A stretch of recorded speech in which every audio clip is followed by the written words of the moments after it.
morning everyone. So myself Professor Mohini Yadav, all of you welcoming here in my channel Absolute Biology. So in previous lecture we have learned here about the innate immunity, and in this lecture we are going to learn about the acquired immunity of human health and diseases. Okay, so जैसे innate immunity first line defence of an organism होता है, वैसे acquired immunity में यहाँ पे different type के vaccination वगैरह जो है वो काफी इंपॉर्टेंस रखते हैं, जो हमें पता होनी चाहिए. ओके, सो अक्वायर्ड इम्यूनिटी क्या होती है, I am going to discuss here. What is acquired immunity? It is the resistance that an individual acquire after birth by experience. यहाँ पे important word क्या है? Particular individual जो है उस इंडिविजुअल की बॉडी में जो ये इम्यूनिटी है ये बर्थ के बाद आ रही है, बट कैसे आ रही है? एक्सपीरियंस से आ रही है. मान लीजिए कि वो उस पर्टिकुलर इंडिविजुअल को किसी माइक्रोब का इन्फेक्शन हुआ है, तो उस इन्फेक्शन से उसकी बॉडी के अंदर ये अक्वायर हो रही है, मतलब उसके पहले ये इम्यूनिटी बॉडी के अंदर नहीं थी, इन्फेक्शन के बाद उसको मिली है. राइट, तो इस तरह से ये इम्यूनिटी इंडिविजुअल जो है अक्वायर कर लेता है. That is why called as acquired immunity. Okay, then इसके बाद इसका नेक्स्ट जो कैरेक्टरिस्टिक बोल सकते हैं कि ये ओनली वर्टिब्रेट्स के अंदर मिलती है. ठीक है, ये भी हमें ध्यान में रखना है, बिकॉज ये नेचुरल नहीं है, ये हम अक्वायर कर रहे हैं, अडॉप्ट कर रहे हैं, ऐसी इम्यूनिटी है. Okay, so it recognizes and selectively eliminate the pathogen. Means what? Selectively eliminate मतलब ये specific pathogen के लिए specific होती है. Then it supplements the protection provided by innate immunity. Innate immunity ने जो supplement protection दिया है उसको protect करना भी इसका function होता है. And ये natural नहीं है, इसलिए ये इंस्टेंट एक्टिवेट नहीं होती. It requires few days to be activated following the breach of the non specific defence mechanism. Okay, और इसीलिए वैक्सीनेशन जो है ये मतलब 0 to 5 ईयर के बीच में ही किया जाता है, ताकि अगर बाद में इन्फेक्शन होता है बेबी को, सो उसके बीच में बॉडी को चांस मिले कि वो पर्टिकुलर ड्यूरेशन के अंदर एसेंशियल एंटीबॉडीज रेडी कर ले. ओके, सो इस अडेप्टिव इम्यूनिटी के, अक्वायर्ड इम्यूनिटी के फीचर्स क्या क्या है? पहला फीचर आता है यहाँ पे specificity. Okay, it means what is specificity? तो यहाँ पे हमें ध्यान में रखना होगा, स्पेसिफिसिटी का मतलब होता है कि ये स्पेसिफिक होती है. Okay, it means what? Specificity is the ability. It is the ability to distinguish difference among various foreign molecules. To distinguish difference among various foreign molecules or pathogen. Second feature आता है यहाँ पे diversity. So diversity क्या है? It can recognize a vast variety of foreign molecules or pathogen specific molecules. Third वाला जो इसका feature है वो है discrimination between self and non self. तो ये जो इम्यूनिटी है ये डिस्क्रिमिनेशन कर लेती है सेल्फ और नॉन सेल्फ में. That is it is able to recognise and respond to molecules that are foreign और non-self, and at the same time it can avoid response to those molecules that are present within the body that are self of the given animal. So directly ये जो खुद का material है उसको protect कर लेती है, जो फॉरेन मटेरियल है उसको निकाल देती है, डिफेंस कर लेती है. दैट इज अ डिस्क्रिमिनेशन और identification between self and non self. Next feature आता है इसका मेमोरी. सो जो अक्वायर्ड इम्यूनिटी है ये मेमोरी रखती है. जब भी कोई पैथोजन एनकाउंटर करता है तो उसने किस तरह का एनकाउंटर किया था, इन्फेक्शन किया था, ये जो यहाँ पे इम्यूनिटी है ये उसकी मेमोरी रखती है, ताकि नेक्स्ट टाइम सेम पैथोजन आता है तो मेमोरी सेल उस पैथोजन को एंट्री नहीं देगी. Means when the immune system encounters a specific foreign agent, for example microbe, virus etcetera, for the first time, it generates immune response and eliminate the invader or microbe of virus. Okay, it is of low intensity and the immune system retains the memory of this encounter. As a result, उस particular pathogen का अगर second encounter होता है with the same microbe, evokes the heightened immune response. Okay, और इस तरह से ये जो memory है, एक फीचर इस इम्यून सिस्टम का, ये बॉडी को प्रोटेक्ट कर लेता है। सो यहाँ पे हम देखते हैं types of acquired immunity. Already हमने प्रीवियस लेक्चर के चार्ट में देखा है, बट स्टिल यहाँ पे फिर से यहाँ पे इसको रिवाइज करेंगे। Types of acquired immunity, types of adaptive immunity, जो कि दो टाइप की होती है, ठीक है। एक होती है active, okay, and next one is a passive, active and passive, okay. So जो एक्टिव है उसमें भी एक नेचुरल एक्टिव, एक artificial active, okay. Natural active follows clinical और सब क्लिनिकल इन्फेक्शन। बॉडी को अगर इन्फेक्शन हुआ है तो ये जो यहाँ पे आपको फीचर्स पता है, इसके जरिए बॉडी खुद ब खुद रिटेन कर लेगी मेमोरी को, नेक्स्ट टाइम प्रिवेंट कर लेगी, ओके। मतलब इन्फेक्शन के जरिए, एक्सपीरियंस के जरिए, एनकाउंटर के जरिए ये इम्यूनिटी यहाँ पे रेडी हो चुकी है। दूसरा आता है artificial active. So it is induced by vaccination, okay.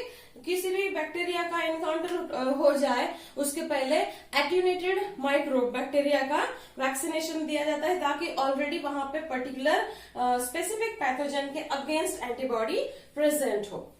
दूसरा टाइप आता है यहाँ पे पैसिव अक्वायर्ड इम्यूनिटी। ये भी दो टाइप की है, natural passive and artificial passive. So जो नेचुरल पैसिव है, जो नेचुरली मिल रही है बट पैसिव है, मीन्स इन्फेंट खुद की बॉडी में नहीं बना रहा, इसको मिल रही है बट नेचुरल है। So transplacental passage of maternal immunoglobulin antibody to foetus, but इसका ड्यूरेशन क्या है, मदर उसके फिटस को कब देती है, ऑनवर्ड्स 12th वीक। बेबी जब 12th वीक का हो जाएगा उसके आगे ही वो रिसीव कर सकता है मदर से एंटीबॉडी। देन जब बेबी का बर्थ हो जाएगा, एक येलोइश फ्लूइड जिसको हम कोलोस्ट्रम बोलते हैं, उसके अंदर ऑलरेडी इम्यूनोग्लोबुलिन ए होता है प्रेजेंट, जो कि इंटरफेरॉन ए आप बोल सकते हो, और ये immunoglobulin A protect that infant, okay. So ये नेचुरली मिल गई है।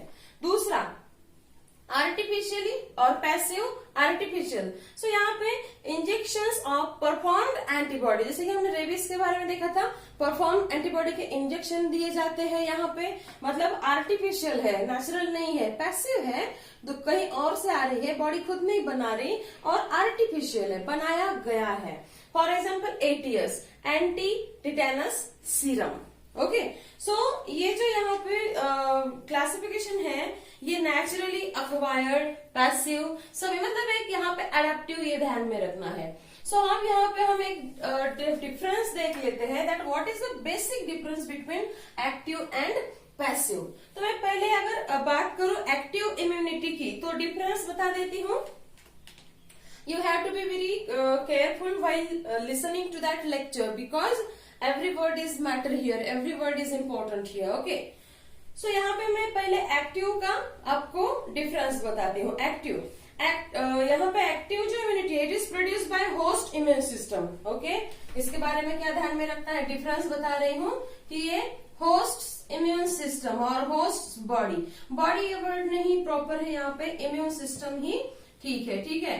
It is produced by host immune system, particular host का इम्यून सिस्टम खुद नेचुरल एक्टिव इम्यूनिटी, नेचुरल भी नहीं, हम एक्टिव और पैसिव का डिफरेंस देख रहे हैं। सो एक्टिव और पैसिव की अगर बात करते हैं तो यहाँ पे एक्टिव जो है ये होस्ट की खुद की इम्यून सिस्टम बना रही है, and induced by infection also, okay, and it has a durable effective protection, durable, okay, it has a durable effective protection, and this active immunity effective only after a lag period। Active के बारे में क्या ध्यान में रखना है, ये कब एक्टिव होगी, only after a lag period, ये ध्यान में रखना, ये आपको यहाँ पे इम्पोर्टेंट है, ओके, ध्यान में रखना।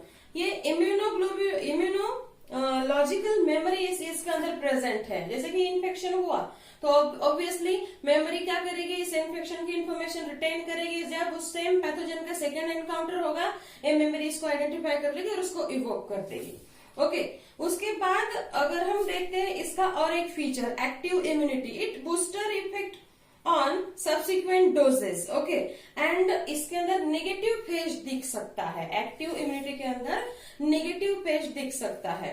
But this active immunity not applicable in immunodeficient, जिनके बॉडी के अंदर आईजीज जो जीन्स होते हैं, आईजीज बनाने वाले, इम्यूनोग्लोबुलिन बनाने वाले, अगर उसकी कोई डेफिशिएंसी है तो ये इम्यूनिटी वहां पे एप्लीकेबल नहीं होती।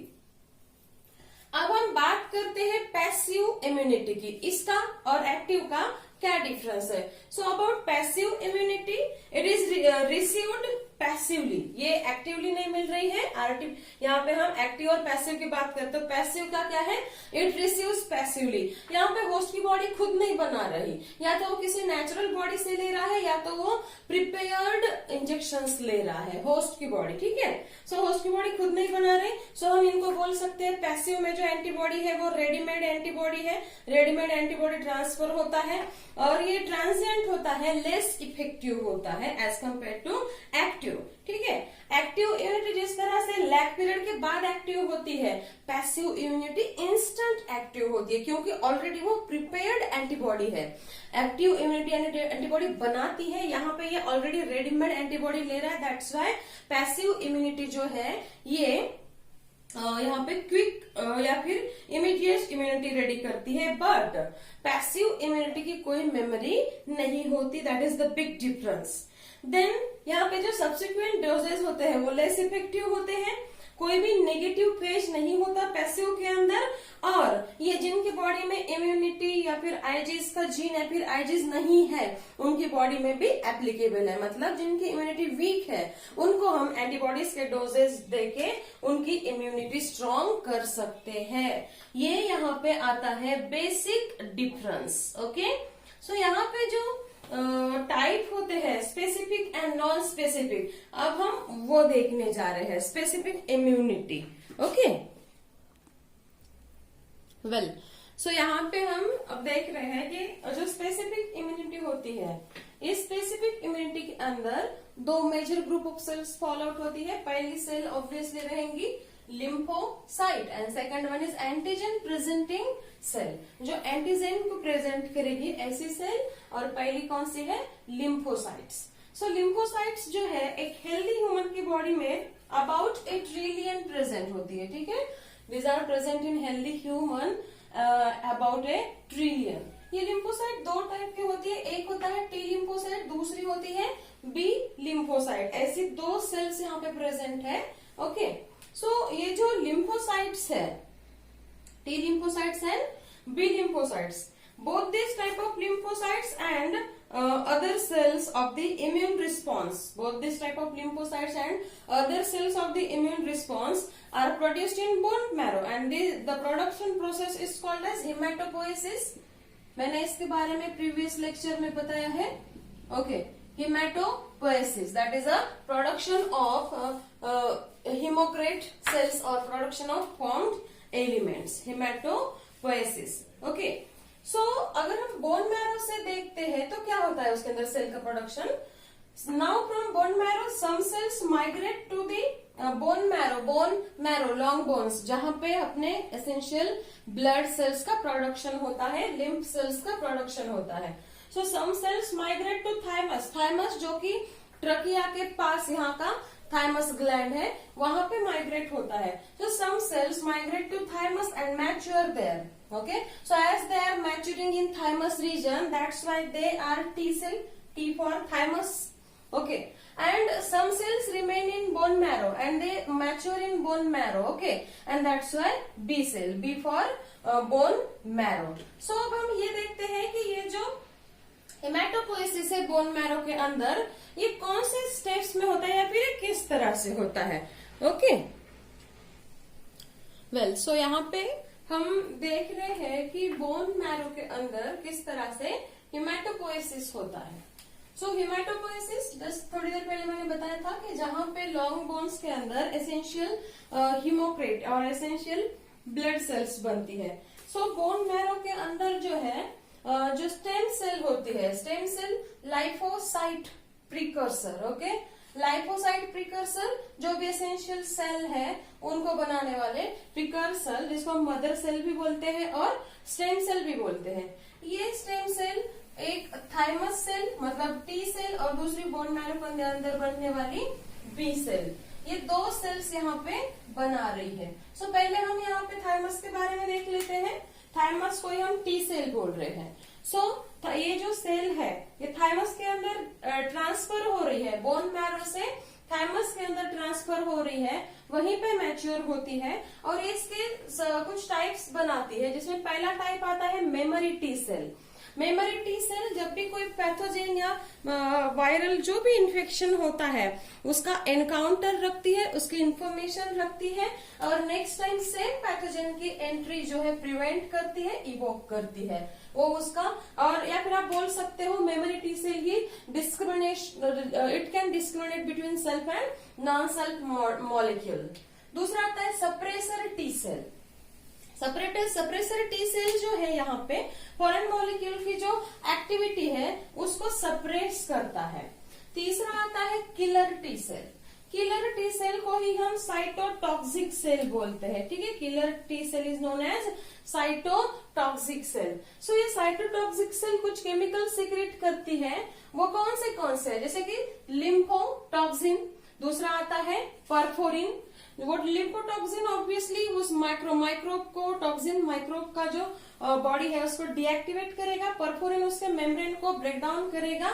सो ये जिस तरह से टी सेल यहाँ पे किलर सेल बना रही है तो एक तरफ से ये इम्यून सिस्टम जो है किल कर रही है इन्वेडिंग माइक्रोब को। और उसका नेक्स्ट टाइप आता है हेल्पर टी सेल, जो कि बी सेल के प्रोडक्शन को हेल्प करता है। Helper T cell stimulates production of B cell. ये फंक्शन आपको ध्यान में रखना पड़ेगा। और जो हेल्पर टी सेल है ये पर्टिकुलर केमिकल सीक्रेट करती है जिसको हम बोलते हैं साइटोकाइन्स और लिम्फोकाइन। इस तरह से जो थाइमस सेल है ये सेल्यूलर इम्यूनिटी सेल्स बॉडी के अंदर बना के सेल्यूलर इम्यूनिटी बनाती है, या इसी को हम बोलते हैं सेल मेडिएटेड इम्यूनिटी, CMI। अब आते हैं नेक्स्ट सेल पे जिसको हम बोलते हैं B cell. Okay, B cell जो कि बोन मैरो के अंदर ही प्रोड्यूस होती है और बोन मैरो के अंदर ही मैच्योर होती है। This B cell produces plasmoblast. ये एक प्लाज्मोब्लास्ट सेल बना रही है जो कि 2 टाइप की सेल्स होती है। एक मेमोरी सेल, वो T memory cell different and B cell का memory different. Okay, function almost same. So यहाँ पे प्लाज्मोब्लास्ट, मेमोरी सेल और दूसरी होती है plasma cell. So plasma cell obviously plasma serum antibody production करेगा जो कि प्लाज्मा का पार्ट है। सो ये एंटीबॉडीज कौन से होते हैं, immunoglobulin G, immunoglobulin A, immunoglobulin M, immunoglobulin D and immunoglobulin E.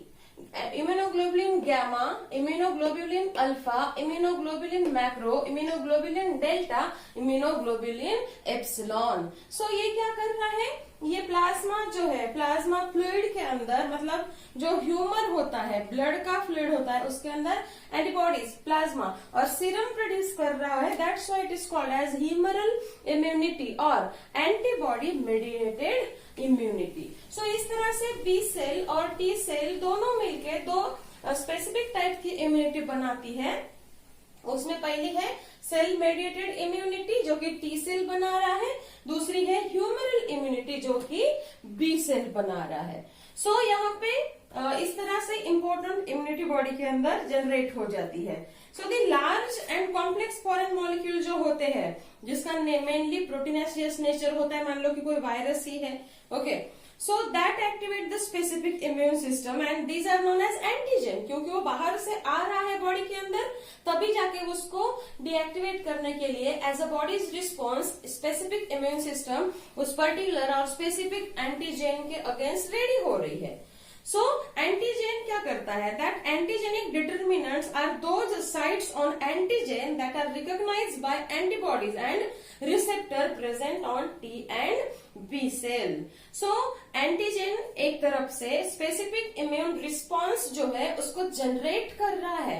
Antigen body के अंदर आके बॉडी को उसके अगेंस्ट का रिस्पॉन्स जनरेट करने के लिए स्टिमुलेट कर रहा है, एक्टिवेट करने के लिए उसको स्टिमुलेट कर रहा है, इंड्यूस कर रहा है। सो अब हम देखते हैं एक्टिवेशन ऑफ स्पेसिफिक इम्यूनिटी, ये किस तरह से एक्ट होती है। सो यहाँ पे हम देख रहे हैं activation of specific immunity. So activation किस तरह से होता है स्पेसिफिक इम्यूनिटी का? ओके, सो जो एंटीजन होता है, जैसे कि मैंने बोला कि एंटीजन ये बॉडी का इम्यून सिस्टम को स्टिमुलेट कर रहा है, इंड्यूस कर रहा है कि उसके अगेंस्ट में एंटीबॉडी सिक्रेट हो जाए, मीन्स डिफेंस मैकेनिज्म रेडी हो जाए बॉडी का। सो ये जो एंटीजन है, सबसे पहले एक्टिवेशन देख लेते हैं स्पेसिफिक इम्यूनिटी का। तो सबसे पहले एंटीजन, क्योंकि एंटीजन ही क्या करेगा, एंटीबॉडी का या फिर इम्यून सिस्टम का जो रिस्पॉन्स है उसको स्टिमुलेट करेगा। तो सबसे पहले जो प्रोसेस्ड एंटीजन है, एंटीजन कौन बना रहा है? Antigen presenting cells, and antigen presenting cells are the type of lymphocytes, they are the kind of lymphocytes. Okay, so processed by antigen representing cells like macrophages, okay, like macrophages and B lymphocytes. You have to be keep in mind these names regarding antigen presenting cells, okay, and the processed antigen presented on the surface of these cells, okay. Then after that interaction of processed antigen takes place with the helper T cell. जो process antigen sales है, इनके surface पे जो antigen present है उसका interaction helper T cell के साथ आएगा और हेल्पर टी सेल एक्टिवेट हो जाएगी। और वो जो हेल्पर टी सेल है ये दोनों सेल्स को एक्टिवेट करेगी। फर्स्ट ऑफ ऑल यहाँ पे देखो activation of B cell. So activation of B cell activate हो गई, उसने खुद के कॉपीज बना ली, उसके क्लोन बना लिए, सिमिलर सेल्स बना लिए एंड एंटीजन को एलिमिनेट कर दिया। सेम वे में टी सेल भी हेल्प करती है, क्लोन बनाती है और एंटीजन को एलिमिनेट कर देती है। ठीक है, तो ये हो गया यहाँ पे activation of specific immune system. अब हम देखते हैं mechanism of immune reaction in cell mediated immunity. Well, so यहाँ पे हम देख रहे हैं mechanism of immune reaction in cell mediated immunity. Cell mediated immunity के अंदर जो मैकेनिज्म होता है वो किस तरह से होता है वो हमें यहाँ पे देखना है। ठीक है, सो सेल मेडिएटेड इम्यूनिटी के अंदर का जो रिस्पॉन्स है, इसका जो मैकेनिज्म है वो कुछ इस तरह से है। यहाँ पे जैसे मैंने मेंशन किया है, आप देख सकते हो mechanism of immune reaction in cell mediated immunity. सबसे पहले एंटीजन क्या करेगा, द फैगोसाइटोसाइज्ड बाय मैक्रोफेजेस, जो कि प्रोसेस्ड एंटीजन सेल्स जो है मतलब इनके सरफेस के ऊपर रहेगा। Okay, so processed antigen presented to T lymphocyte, then वो जो एंटीजन है वो अटैचमेंट हो जाएगा, then attachment of antigen carrying phagocyte with T cell and activation of T cell. तो एक्टिवेशन जो है टी सेल का ये दो टाइप का होता है, एक डिफरेंशिएशन डिवीजन वाला, दूसरा प्रोलिफरेशन वाला। प्रोलिफरेशन तो आपको पता ही होगा that there is a rapid growth of the particular cell. Differentiation जो है वो दो टाइप में डिवाइड होता है, एक effector and second one is a regulatory. Cell mediated immunity का हम मैकेनिज्म देख रहे हैं इस रिएक्शन का। सो जो इफेक्टर है ये सबसे पहले क्या करेगा, यहाँ पे डिलेड हाइपर सेंसिटिविटी होती है इस सेल की। वेल, सो यहाँ पे आप देख रहे हो कि डिलेड हाइपर सेंसिटिविटी, ठीक है, और दूसरा पार्ट यहाँ पे आया है, एक डिलेड हाइपर सेंसिटिविटी है और दूसरा है साइटोटॉक्सिक टी लिम्फोसाइट। सो मैकेनिज्म आपके सामने है कि एक्टिवेशन हो रहा है, मोनोकाइंस रिलीज हो रहे हैं, मोनोकाइंस मैक्रोफेजेस सेल, ऐसे मैक्रोफेजेस सेल जिसके ऊपर एंटीजन प्रेजेंट है उसको प्लस इनोसेंट सेल को भी किल कर रहे हैं। बट जो साइटोटॉक्सिन रिलीज होता है ये ओनली मैक्रोफेजेस विद एंटीजन को किल करता है, नॉर्मल सेल्स को नहीं। और रेगुलेटरी दो टाइप के सेल यहाँ पे रिलीज कर रहा है, helper T cell and suppressor, and normal is a proliferation. So बेटा यहाँ पे हमने देखा है यहाँ पे सेल एक्वायर्ड इम्यूनिटी के अंदर सेल मेडिएटेड इम्यूनिटी का मैकेनिज्म। अब हम देखते हैं mechanism of immune reaction in humoral immunity. Well, so यहाँ पे हम देख रहे हैं जिस तरह से हमने mechanism of immune reaction in cell mediated immunity देखा, वैसे ही हम यहाँ पे देख रहे हैं mechanism of immune reaction in humoral और फ्लूइड। ओके, ह्यूमरल और फ्लूइड और एंटीबॉडी मेडिएटेड इम्यूनिटी। सो यहाँ पे एंटीजन रहेगा, एंटीजन क्या करेगा, एंटीजन देन एंटीजन विथ और helper T cell containing antigen and monocyte containing antigen. ये तीनों सेल, ठीक है, ये बी लिम्फोसाइट प्रोड्यूस कर रही है। बी लिम्फोसाइट जो है ब्लास्ट सेल जो है वो खुद को डिफरेंशिएट कर रहा है, दो डिवाइड कर रहा है दो सेल के अंदर, एक है डॉटर सेल, दूसरी है प्लाज्मा सेल। डॉटर सेल जो है ये डिफरेंट टाइप के बी लिम्फोसाइट्स बनाएंगे एंड प्लाज्मा सेल जो है ऑब्वियसली प्लाज्मा फ्लूइड बनाएगा, इम्यूनोग्लोबुलिन बनाएगा। इस तरह से होता है मैकेनिज्म। जब अब सेल मेडिएटेड इम्यूनिटी के बाद में इंपॉर्टेंट अगर हम फैक्ट्स की बात करें, so cell mediated immunity is also involve in killing of the cancer cell. आपको यहाँ पे ध्यान में रखना होगा सेल मेडिएटेड इम्यूनिटी के बारे में जो फैक्ट है, फैक्ट्स क्या है इसके बारे में, that the cell mediated immunity, okay, cell mediated immunity जो है it is involved in killing of cancer cell। so cancerous growth को, क्योंकि proliferation यहाँ पे वर्ड आया है, कैंसरस सेल्स की ग्रोथ को किल करने का काम सेल मेडिएटेड इम्यूनिटी करती है। Then activation of cytotoxin cell is specific to target cell. जो साइटोटॉक्सिन एक्टिवेशन है ये टारगेट सेल या स्पेसिफिक टू स्पेसिफिक एक्टिवेशन होता है वेरियस मैकेनिज्म के थ्रू। ऐसा मैकेनिज्म जो क्या करेगा, which prevent the completion of life cycle of pathogen. Okay, ऐसा मैकेनिज्म जो लाइफ साइकिल पैथोजन की लाइफ साइकिल के कंप्लीशन को प्रिवेंट करता है। और एक बार अगर लाइफ साइकिल उसकी प्रिवेंट हो गई तो ऑब्वियसली माइक्रोब की पैथोजन की जो ग्रोथ है बॉडी के अंदर वो सीज हो गई, वो ब्रेक डाउन हो गई। एंड इस तरह से ये जो इम्यूनिटी है ह्यूमन बॉडी को प्रोटेक्ट करती है। So that's all about acquired immunity. Thank you so much. और नेक्स्ट लेक्चर में हम देख रहे हैं एंटीजन एंटीबॉडी कॉम्प्लेक्स और structure of immunoglobulin. Okay, thank you so much for your support.